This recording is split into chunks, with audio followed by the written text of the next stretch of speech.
నమస్తే, నేను సిరి. తెలుగు విశ్వవిద్యాలయం పేరుని మార్చడం గల కారణాన్ని సీఎం రేవంత్ రెడ్డి గారు అయితే చెప్పడం జరిగింది. అదేంటనేది మనకు వివరించడానికి మనతో పాటు ఉన్నారు టీడీపీ అఫీషియల్ స్పోక్స్ పర్సన్ సురధర లత గారు. నమస్కారం మేడం. నమస్తే. మనం ఇప్పుడు చూస్తుంటే తెలంగాణ ముఖ్యమంత్రి రేవంత్ రెడ్డి గారు తెలుగు విశ్వవిద్యాలయం పేరుని మార్చడం గల కారణాలు అయితే తను వెల్లడించడం జరిగింది. దాన్ని మీరు ఎలా తీసుకుంటారు మేడం? అసలు దాని మీద మీ అభిప్రాయం ఏంటి? అసలు అంటే రేవంత్ గారు ఆలోచన ఎలా ఉందో అయితే అర్థం కావట్లేదు. ఎందుకంటే ఆయన చెప్పిన విధానం చూస్తే కూడా చాలా సిల్లీగా ఉంది ఇక్కడ. అంటే తెలంగాణ ఉద్యమం కోసం పోరాడిన వాళ్ళ కోసం కట్టాల్సిన అవసరం ఉంది, దాన్ని ఎవరు కూడా కాదనలేరు. అంటే ఇది జాయింట్ స్టేట్లో పెట్టిన వాటికి సరే, ఆయన పొట్టి శ్రీరాములు గారు చాలా గొప్ప వ్యక్తి, అలాంటి వ్యక్తిది తీసేయటం కానివ్వండి, అలాంటి వాళ్ళని అవమానపరిచినట్టే అవుతుంది.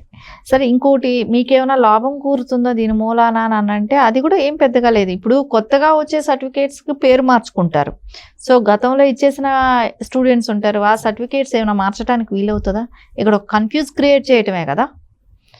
గతంలో ఒకటి, ఇప్పుడేమో సురవరం ప్రతాప్ రెడ్డి గారి పేరు రెఫర్ చేస్తున్నారు, ఆయన పేరు పెడదామని.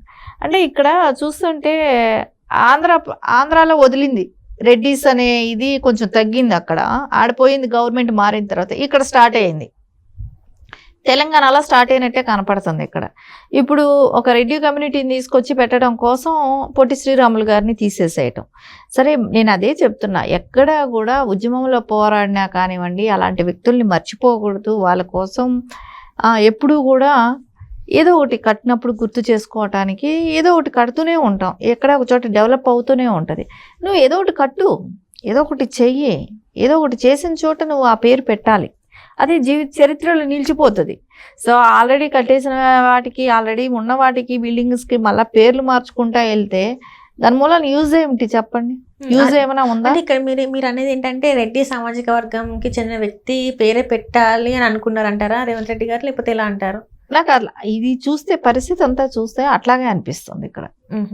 సరే, ఓకేనే, మనం ఇప్పుడు ఇక్కడ మాట్లాడుకునే విషయాలకే వచ్చినప్పుడు ఈయన చేతిలో పొట్టి శ్రీరాములది ఆల్రెడీ ఉన్నదాన్ని తీసేసిన తర్వాత అంటే బండి సంజయ్ గారు, కిషన్ రెడ్డి గారు చల్లపల్లి టెర్మినల్ రైల్వే స్టేషన్కి ఈయన పేరు పెడదామని అంట. వాళ్ళు పర్మిషన్స్ తీసుకురావాలి.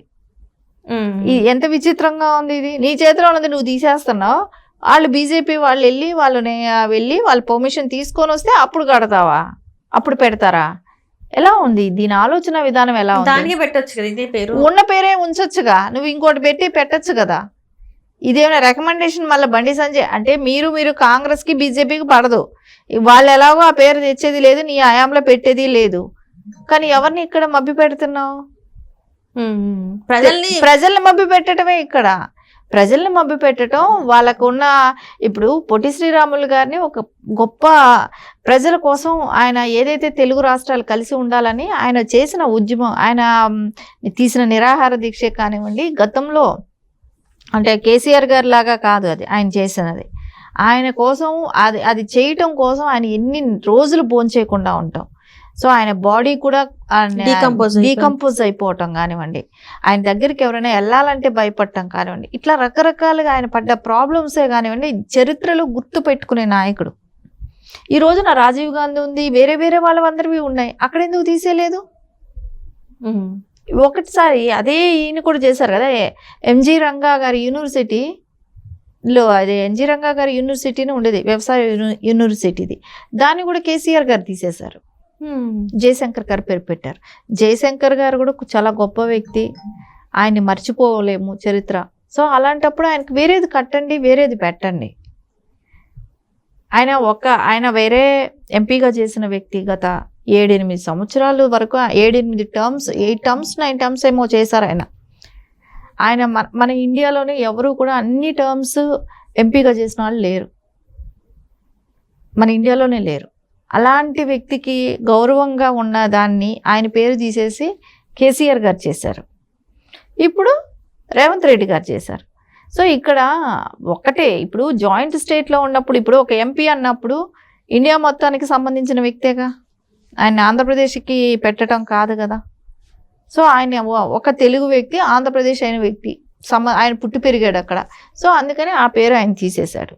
సో ఇప్పుడు ఇది కూడా ఏంటంటే ఆయన ఆంధ్రాకి సంబంధించిన వ్యక్తి అని చెప్పి తీసేయటం చేస్తున్నారు. ఇది కరెక్ట్ కాదు కదా. అదే ఓటు ఇప్పుడు అదే రాజీవ్ గాంధీ ఉండొచ్చు, అదే ఇందిరాగాంధీ ఉండొచ్చు, అదే బీజేపీ వాళ్ళైనా వేరే నాయకులు తీసుకొచ్చి నార్త్ సైడ్ నుంచి తీసుకొచ్చి పెట్టచ్చు.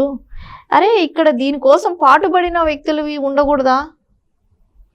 ఉమ్మడి రాష్ట్రంగా కలిసిమెలిసి ఉన్నదే కదా వీళ్ళంతా. తెలంగాణకు వాళ్ళు ఎంతో అంత సేవ చేయాలనుకున్న వాళ్ళే కదా, ఒక ఎంపీగా ఉన్న స్థానంలోనే.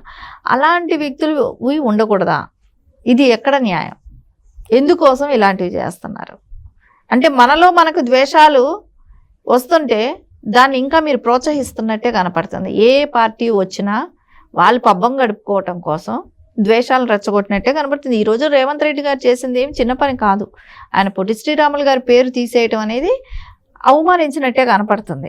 సరే, నేను అదే అంటున్నా, ఇంకొక తెలంగాణ వ్యక్తిని పెడుతున్నారు అని అన్నప్పుడు ఉద్యమకారులను ఒకవేళ వాళ్ళు చేసిన గొప్ప అచీవ్మెంట్స్ ఉన్నాయి వాళ్ళందరినీ పెడుతున్నారు అన్నప్పుడు తప్పులేదు, పెట్టాలి. కానీ పెట్టే విధానం వేరు ఉంటుంది. మీరు వేరేది కన్స్ట్రక్ట్ చేయండి, వేరేటివి పెట్టండి. చాలా వరకు ఏంటంటే ప్రభుత్వాలు మారుతుంటే వాళ్ళకి నచ్చిన పేర్లు పెట్టడం మనకు చాలా వరకు ఈ 10 సంవత్సరాలనే కావచ్చు, అటు 2 రాష్ట్రాలలో చూస్తున్నాం. ఇక్కడ ఒక దగ్గరే కాదు, 2 రాష్ట్రాల్లో చూస్తున్నాం. ఆ ఉన్న పేర్లు అలా ఉండనివ్వకుండా తీసేయడానికి ఏంటి? వీళ్ళ అహం దెబ్బతింటుందా, లేకపోతే పార్టీల కోసం చేంజ్ చేస్తున్నారా, లేకపోతే ఏంటంటారు అసలు? అంటే వీళ్ళ ఉద్దేశం ఏంటంటే కాంగ్రెస్ హయాంలో ఇది చరిత్రలో చెప్పుకోవటానికి పనికొస్తుందేమో వాళ్ళకంతే. సర్టిఫికేట్స్ అంటే దీని మూలాన ఎంతమంది మనోభావాలు దెబ్బతింటాయి అనేది అవసరం లేదు.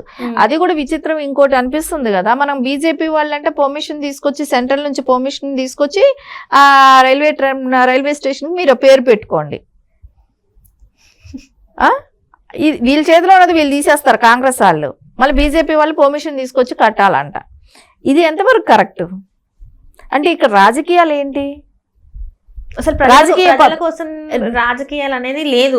స్వలాభం కోసం వాళ్ళ పబ్బం గడవడానికి ఇది అంతా నడుస్తుంది. కానీ ఇప్పుడు కూడా మనం అసెంబ్లీలో చూసుకుంటే ఎక్కువ వరకు వ్యక్తిగతంగా ఏవేవో మాట్లాడుతున్నారు, కానీ ప్రజలకు ఏ అవసరాలు ఉన్నాయి, అసలు ఏం మాట్లాడాలి అసెంబ్లీలో అనేది మాట్లాడడానికి చాలా తక్కువ అయిపోయింది.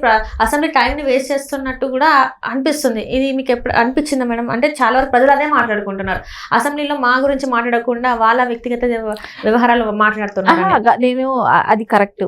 అక్కడ ఎక్కడ కూడా వాళ్ళ ఈగో సాటిస్ఫాక్షన్ అయ్యేటట్టు బీజేపీ, బీఆర్ఎస్ కానివ్వండి, కాంగ్రెస్ కానివ్వండి అదే మాట్లాడుతుంది. ఇంకొకటి నేను అనేది ఏంటంటే, ఇప్పుడు ఏదైతే బీఆర్ఎస్ కూడా గతంలో కట్టినాటికి జయశంకర్ గారి పేరుకి పెట్టుండొచ్చు కదా. కాళేశ్వరం ప్రాజెక్ట్ కట్టారు, మేడిగట్టు ప్రాజెక్ట్, దానికి జయశంకర్ గారి ప్రాజెక్ట్ పెట్టచ్చు కదా, పేరు పెట్టచ్చు కదా, జయశంకర్ గారి పేరు పెట్టుండొచ్చు కదా. అదేలాగా సెక్రటరేట్ కట్టారు, దానికి పెట్టి ఉండొచ్చు కదా, ఎందుకు పెట్టలేదు? ఉన్న వాటిని తీసేసేయడం కోసం అది కరెక్ట్ పద్ధతా? సో అక్కడ వాళ్ళని గౌరవించటం కూడా కాదు, అది ఎవరి పేరులోనే తీసుకెళ్ళి వాళ్ళ పేరుని అక్కడ కలిపారు.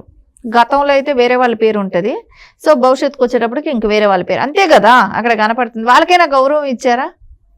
అది కూడా లేదు. ఇక్కడ ఎలా కనిపిస్తుందంటే అసెంబ్లీలో కూడా వాళ్ళకి ఇష్టం వచ్చినట్టు వాళ్ళు మాట్లాడుకోవటం, వాళ్ళని తిట్టుకోవటం, వీళ్ళని తిట్టుకోవటం. సో ఇదే సరిపోతుంది. కానీ ఎక్కడ వాళ్ళు ప్రజల మనోభావాలకు విలువిచ్చే మాటలు కానివ్వండి, పద్ధతులు కానివ్వండి కనపడటం లేదు. Right, thank you so much. నమస్తే.